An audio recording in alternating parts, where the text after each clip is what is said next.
सरस्वती, सरस्वती तुझ्या ध्यानात आहे ना? तू इथे कुठे विभूती टाकलीस?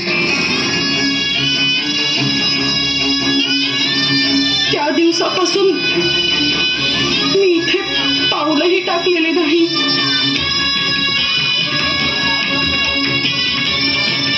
त्यामुळे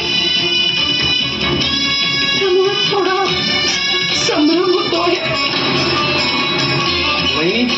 अहो घाई नका करू.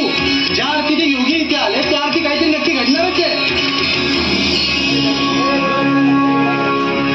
सर्व ग्रह, तारे, नक्षत्र, सूर्य, चंद्र या क्षणी इथे दृष्टी ठेवून आहेत. श्री दत्त महाराज यांचेही या भूमीकडे लक्ष लागून राहिले आहे. श्री महादेव, पार्वती कैलासातून ह्या क्षणी इकडेच दृष्टी ठेवून आहेत. सरस्वती, आता विलंब नको. तू विभूती जिथे टाकलीस ते स्थान दाखव. गावातल्या गाई गुरांचे शेण जिथे टाकले जाते तिथेच मी ती विभूती टाकली.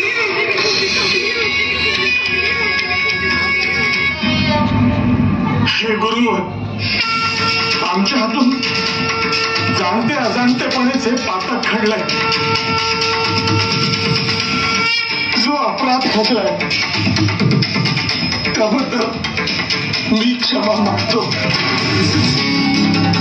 जे घडले आहे, घडते आहे आणि पुढेही जे घडणार आहे ते परमशक्तीच्या अनुमतीने. त्यामुळे तुमच्या हातून काही चुकीचे घडले आहे असे समजू नका.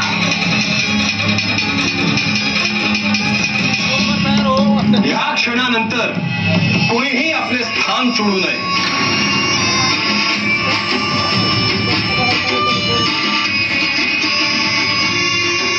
इथे जमलेल्या प्रत्येकाचे काहीतरी संचित आहे, ज्यामुळे जे घडणार आहे ते दृष्टीस पडेल.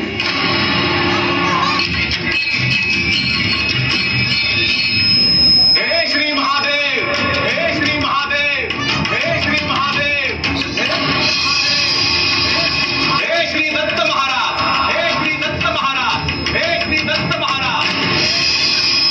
ज्या नाथ परंपरेचा पाया तुम्ही निर्माण केला त्या नाथ परंपरेला पुढे घेऊन जाण्यासाठी आज मी एक पाऊल उचलतो आहे.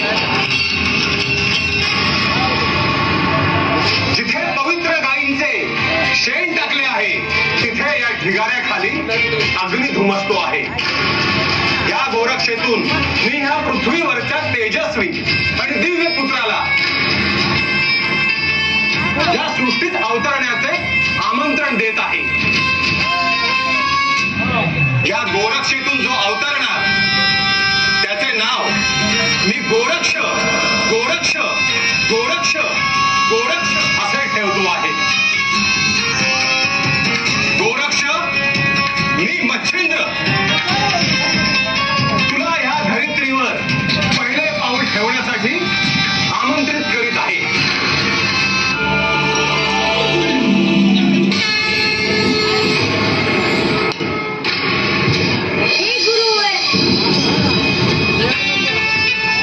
माझ्या देहावर गोरक्षाचे ओझे आहे. ते कुणी सारले तर मी बाहेर येऊ शकेन.